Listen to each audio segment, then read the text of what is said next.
You had mentioned Zemgus might be ready around today or soon. When the last time we spoke with you, is he going to be able to play tonight, or is he still? He won't play tonight. He looks ready. We'll have another conversation when I say that. Just having 3 days off, not ideal to put him in tonight. Unfortunately, had we practiced, I think the last 3 days, he would probably be good to go. So he's very, very close.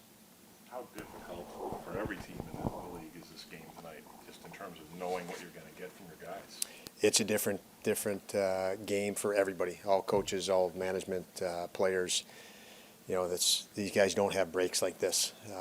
So I think it's good for the entire league to have that break. I think everybody will, enjoyed a couple days and some downtime that you don't get, extended downtime. And yet on the other side of it is the great unknown, how each guy's going to feel. Lots of travel, lots of different things going on. So time will tell how we feel about it.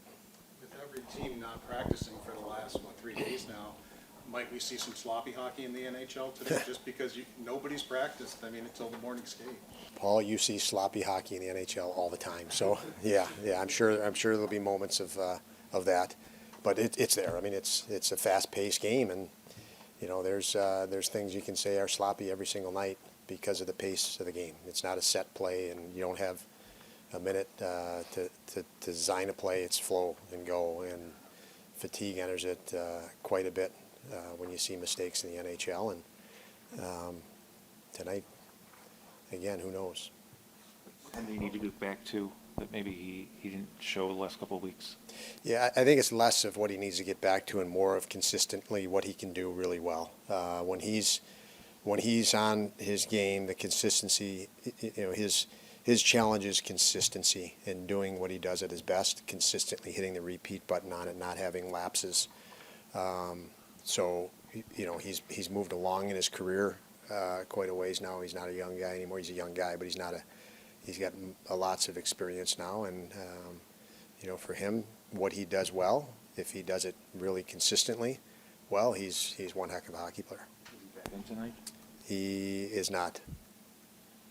I was talking to Dylan Cousins, and you're starting to get some points out of him now on a regular basis. But he admitted that the contract was on his mind, and he had to stop worrying about those things. And you've got a lot of guys who signed these deals, and I think you expected as a group that maybe that would impact some guys. But has it been more of a factor than you thought with some of them, or so many guys signing big money deals at the same time?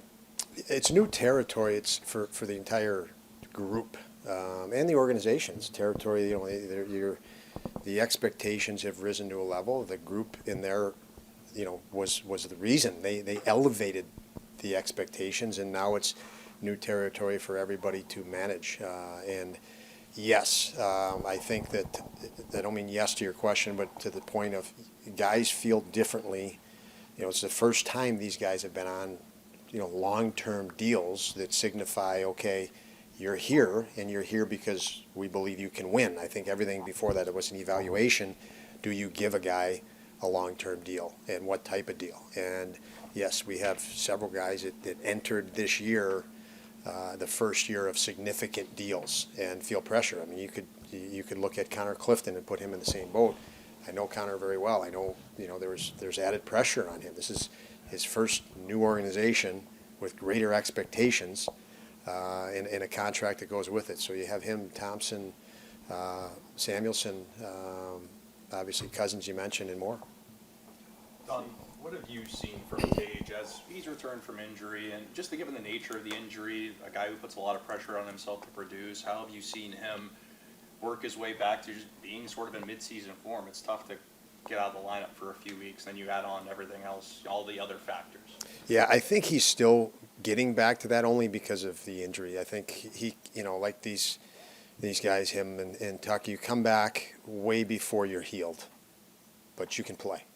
And so now you're playing at a percentage of your game. We saw it a year ago with Victor Olofsson, or 2 years ago, where he had at that time he had a wrist injury, and it was undisclosed. It was an upper body, but he couldn't shoot a puck, and he's not the way Victor Olofsson could. So, these guys come back and they're only at a percentage, but they're doing their best to help us. And for Tage, I think just in the last, I think this break was really helpful and will be helpful for Tage. and other guys that are nursing nagging things. But Tomer came back before he was 100%. I think now he's finally just getting to 100%. And that is going to be, and I can see that. I can see him feeling better. He can feel the puck better. Obviously, he had a hand injury. You lose some feel with the puck when you're wearing different mechanisms on your hand to protect it until you're fully healed. And now he's finally got that opportunity, and you can see he's much better as a result. We all know how good the Boston Bruins are, but the game in Boston, you were the better team and you won the game. I mean, you guys did very, very well. Why were you guys the better team? What did you guys do in that game that made you play so well? Well, I mean, I think it's we need to play our game every night, and I think when you do, you can kind of set the pace. If we're on our game, we're the ones setting the pace. I felt we did that, very well. You're not going to dominate 60 full minutes against anybody, let alone the top teams in the league. But you can, we need to establish, our pace, our style of game, and usually the team that is able to do that feels good about things. We had good jump and good legs that night, and it worked out well.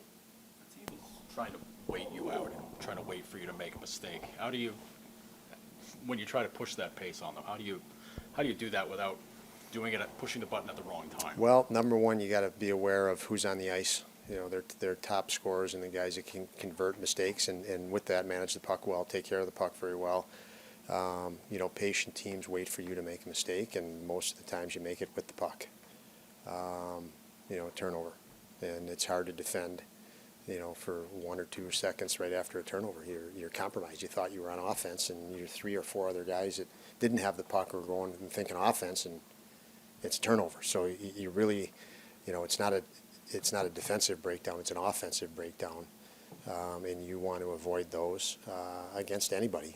The other night, Panarin and Zibanejad, they're lurking for those and feed off of mistakes. So no different tonight, and no different really any night in this league. With the salary cap, you have superstars on every team now, and you want to avoid giving them anything easy. Has there been any difference in how the Bruins play? I mean, we're through half the season now without Bergeron and Krejci. Have they been a different team at all in that respect? The style and the system they play is still virtually the same. I mean, if they've made tweaks, it's the foundation is still the same. So they're the same team. Few different pieces, I guess, but the same style of play, and they have a group of very competent defensemen, and obviously the goaltending has continued to be strong, and they're built on that. Don, what have you made of Jack Quinn since he's returned to the lineup? He's first of all, what he does for everybody. He's very good on the penalty kill, very good on the power play, and he really gives us depth now.